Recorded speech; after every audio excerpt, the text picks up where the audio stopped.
عمر رضی اللہ تعالیٰ عنہ کو شہید کرنے والا کون تھا؟ عمر بن خطاب رضی اللہ عنہ ایک بہت بڑے صحابی تھے جن کو نبی کریم صلی اللہ علیہ وسلم نے جنت کی بشارت دی تھی، اور وہ عشرہ مبشرہ میں بھی ہیں۔ عشرہ مبشرہ میں سے 4 خلفائے راشدین ہیں، ابوبکر صدیق، عمر فاروق، عثمان غنی، علی بن ابی طالب۔ حضرت عمر بن خطاب دوسرے خلیفہ راشد ہیں۔ تو آپ جانتے ہیں حضرت عمر بن خطاب رضی اللہ عنہ بہت بڑے ایک خلیفہ بھی تھے، سپہ سالار بھی تھے، حتیٰ کہ کافروں کے زمانے میں بہت بڑے بڑے مورخین یہاں تک اپنی کتابوں میں لکھتے ہیں کہ اگر اللہ تعالیٰ دنیا میں ایک اور عمر پیدا کر دیتا تو پوری دنیا میں کہیں پر بھی کفر نہیں ہوتا، پوری دنیا میں صرف اسلام ہی ہوتا۔ حضرت عمر اس حکمت کے اور اس طریقے کی خلافت کے اور سیاست کے حامل تھے کہ انہوں نے اسلام کا اتنی مدد کری اسلام کی، اور اتنا بول بالا ہوا ان کے زمانے میں کہ کافر لوگ جو ہے ان کے نزدیک سب سے بڑا کانٹا ان کے حلق کا وہ حضرت عمر بن خطاب رضی اللہ عنہ بن گئے۔ تو جب یہ حالات پیش آ گئے، حضرت عمر بن خطاب آپ جانتے ہیں کہ ان کے زمانے میں فتوحات بہت ساری ہوئیں، بہت سارے ملکوں کو اسلام کے انڈر میں لیا گیا، حتیٰ کہ آج جو یہ ایران کی سرزمین ہے پرانے زمانے کے اعتبار سے قیصر و کسریٰ وغیرہ کی زمینیں یہ جو ہیں ساری جو ہے حضرت عمر بن خطاب رضی اللہ عنہ کے دور میں اسلام کے انڈر میں آ گئی الحمدللہ۔ تو ہوا یہ کہ یہ جو ایران وغیرہ کے سائٹ کا تھا، یہاں پہ مجوسی لوگ رہا کرتے تھے، مجوسی یہاں پہ جو ہے، اس لیے آپ دیکھتے ہیں کہ ابھی بھی جو ہے وہاں پہ مجوسیت کے بہت زیادہ اثرات موجود ہیں، اور انہی کے جو ہے بہت زیادہ پیروکار بھی موجود ہیں۔ اسی لیے جو ہے وہاں پہ یہودی بھی، پوری دنیا میں سب سے زیادہ یہودی وہاں پہ سب سے زیادہ موجود ہیں اس ٹائم پر۔ آپ کو حیرت ہوگی اسرائیل کے اندر اس ٹائم پہ زیادہ موجود نہیں ہیں۔ ہم لوگ سمجھتے ہیں کہ اسرائیل جو ہے وہ یہودیوں کا ملک ہے، یا امریکہ جو ہے وہ یہودیوں کا ملک ہے۔ امریکہ سے زیادہ، اسرائیل سے زیادہ ایک جگہ پر اکٹھے لوگ جو ہے، سب سے بڑھ کر کے لوگ جو ہے وہ ایران کے اندر اس ٹائم پر موجود ہیں، اور ان کی بڑی بڑی کمپنیاں موجود ہیں۔ تو اس کی وجہ کیا ہے؟ اس کی وجہ یہ ہے کہ حضرت عمر رضی اللہ عنہ نے ان مجوسیوں کے ملکوں کو اپنے انڈر میں لے لیا تھا۔ تو انہی میں سے ایک مجوسی شخص نے حضرت عمر بن خطاب رضی اللہ عنہ سے انتقام کی ٹھانی۔ حضرت عمر بن خطاب رضی اللہ عنہ، جب کسی کا وقت آتا ہے تو کبھی بھی اس کی موت نہ پہلے آتی ہے نہ بعد میں آتی ہے۔ جب اللہ تعالیٰ چاہتا ہے تو موت آ جاتی ہے، لیکن اللہ تعالیٰ ساتھ ساتھ کوئی سبب دے دیتا ہے اس کے درجات کو بلند کرنے کے لیے۔ تو حضرت عمر بن خطاب رضی اللہ عنہ کی موت کے ساتھ ساتھ اللہ نے چاہا کہ آپ شہید بھی ہو جائے، آپ کو شہادت کا درجہ بھی مل جائے، آپ کو یہ مقام بھی حاصل ہو جائے۔ تو آپ نے، اللہ تعالیٰ نے یہ کرنا ہوا کہ ایک مجوسی کے دل میں ڈالا کہ وہ حضرت عمر سے بدلہ لے۔ یہ ہوا کہ حضرت عمر بن خطاب رضی اللہ عنہ مسجد کے اندر نماز پڑھا رہے تھے، فجر کی نماز تھی، اور وہ آ کر کے محراب کے پیچھے یا پیچھے کسی اوٹ کے اندر آ کر کے چھپ گیا مجوسی شخص۔ اور جیسے ہی حضرت عمر بن خطاب نماز میں تھے، وہ اچانک سے نکلا، اس کے ہاتھ میں ایک خنجر تھا، اس کے کئی سارے کونے تھے، اور اس نے وہ حضرت عمر بن خطاب رضی اللہ عنہ کے پیٹ میں اس کو گھوسا، اور جو ہے حضرت عمر بن خطاب رضی اللہ عنہ زخمی ہو گئے۔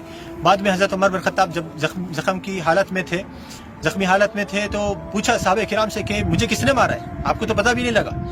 یعنی کہ یہاں سے ہمیں یہ بھی سبق مل رہا ہے کہ حضرت عمر جو پوری دنیا کے اندر انبیاء رسولوں کے بعد سب سے عظیم شخصیت ہیں، عالم الغیب نہیں تھے، ان کو یہ تک نہیں پتا کہ مجھے مارنے والا کون ہے۔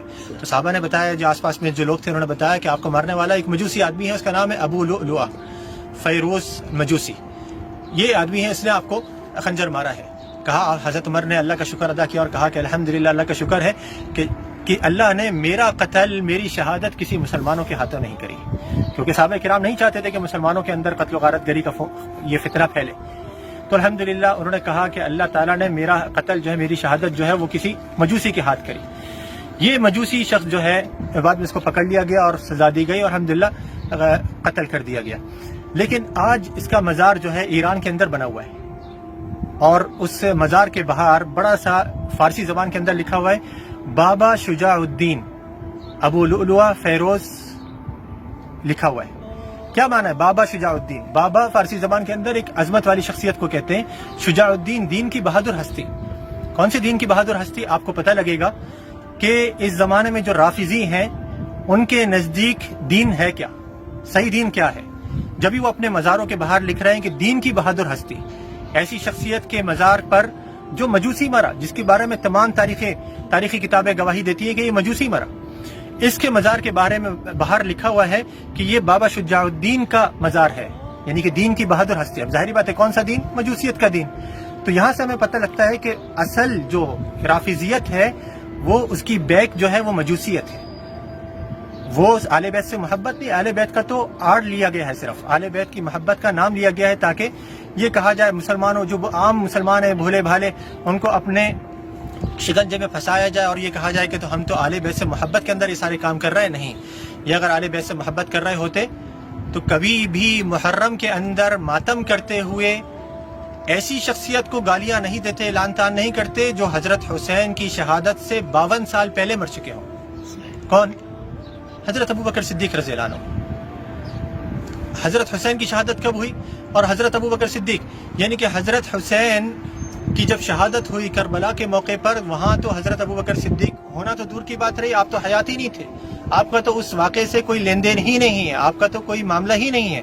لیکن وہ گالیاں جب جلسے جلوس نکالتے ہیں تو کیا کرتے ہیں؟ جلوس نکال رہے ہوتے ہیں حضرت حسین کا اور گالیاں دے رہے ہوتے ہیں حضرت ابو بکر صدیق کو, عمر فاروق کو. کیوں؟ حالانکہ حضرت عمر فاروق بھی اس زمانے میں نہیں تھے. ان کا اصل مقصد یہ ہوتا ہے کہ اپنے دل کی بھڑاس نکالنا, بغض نکالنا, جو ان کے دل میں ہے کہ ہم مجوسیوں کو حضرت عمر نے ختم کر دیا, ہماری حکومت ختم کر دی, ہمارا زور پاور ختم کر دیا, یہ بدلہ لینا مقصد ہوتا ہے. تو یہاں سے ہمیں ان کی حقیقت پتہ لگی. تو یہ حضرت عمر فاروق رضی اللہ عنہ, اللہ تعالیٰ ان کو ان کے درجات کو اور زیادہ بلند کرے, اور ہمیں بھی اللہ تعالیٰ ان کے نقش قدم پر چلنے کی توفیق عطا فرمائے. ان کی سیرت کا ایک مختصر واقعہ ہے.